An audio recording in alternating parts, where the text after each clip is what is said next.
माघ मास कथा अध्याय 21। लोमश जी कहने लगे कि पूर्व काल में अवंती देश में वीरसेन नाम का राजा था। उसने नर्मदा के किनारे राजस्व यज्ञ किया और अश्वमेध यज्ञ भी किए, जिनके खंभे सोने के बनाए गए। ब्राह्मणों को अन्न का बहुत सा दान दिया गया और बहुत सी गाय, सुंदर वस्त्र और सोने के आभूषण दान में दिए गए। वह देवताओं का भक्त और दान करने वाला था।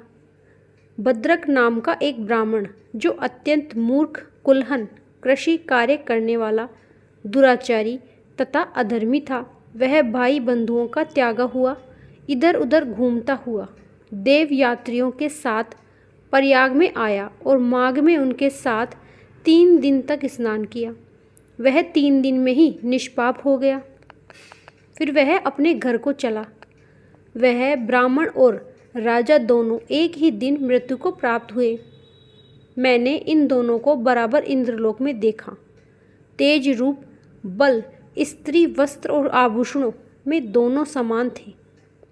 ऐसा देखकर उसके महात्म्य को क्या कहा जाए। राजस्व यज्ञ करने वाला स्वर्ग का सुख भोग कर फिर भी जन्म लेता है, परंतु संगम में स्नान करने वाला जन्म मरण से रहित हो जाता है। गंगा और यमुना के संगम की हवा के स्पर्श से ही बहुत से दुख नष्ट हो जाते हैं।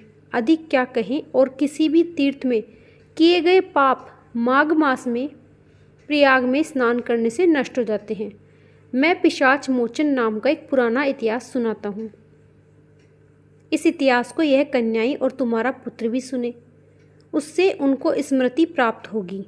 पुराने समय में देवदूति नाम का बड़ा गंभीर और वेदों का पारंगत एक वैष्णव्य ब्राह्मण था।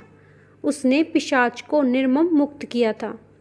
वेदनिधि कहने लगे कि वह कहाँ का रहने वाला, किसका पुत्र, किस पिशाच को उसने निर्मुक्त किया। आप विस्तार पूर्वक यह सब कथा सुनाएं। लोमश ऋषि ने कहा, किल पज्जे से निकली हुई सुंदर सरस्वती के किनारे पर उसका स्थान था। जंगल के बीच में पुण्य जल वाली सरस्वती बहती थी। वन में अनेक प्रकार के पशु भी विचर रहे थे। उस ब्राह्मण के श्राप के भय से पवन भी बहुत सुंदर चलती थी। वन क्षेत्र रथ के समान था। उस जगह धर्मात्मा देव दूती रहता था। उसके पिता का नाम सुमित्र था। वह लक्ष्मी के वरदान से उत्पन्न हुआ था। वह सदैव आत्मा को स्थिर रखता था। गर्मी में अपने नेत्र सूर्य की तरफ रखता था।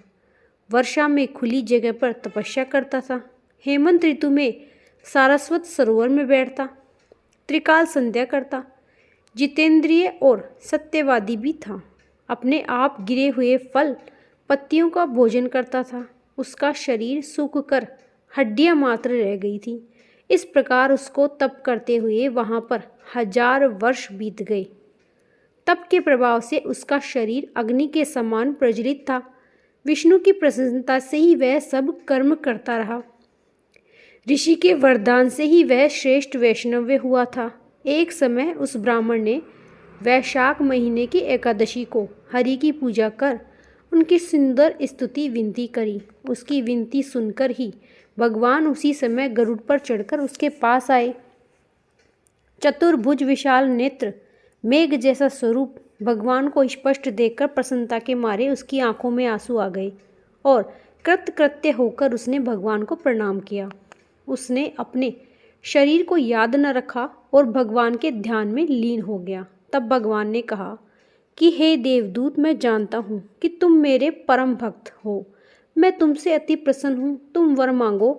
इस प्रकार भगवान के वचन सुनकर प्रेम के मारे लड़खड़ाते हुए वाणी में कहने लगा कि हे देवादि देव, अपने माया से शरीर धारण करने वाला आपका दर्शन देवताओं को भी दुर्लभ है। अब आपका दर्शन भी हो गया। मुझको और क्या चाहिए। मैं सदैव आपकी भक्ति में लगा रहूं। भगवान उसके वचन सुनकर कहने लगे कि ऐसा ही होगा।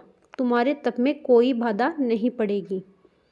जो मनुष्य तुम्हारे कहे गए स्तोत्र को पढ़ेगा, उसकी मुझ में अचल भक्ति होगी।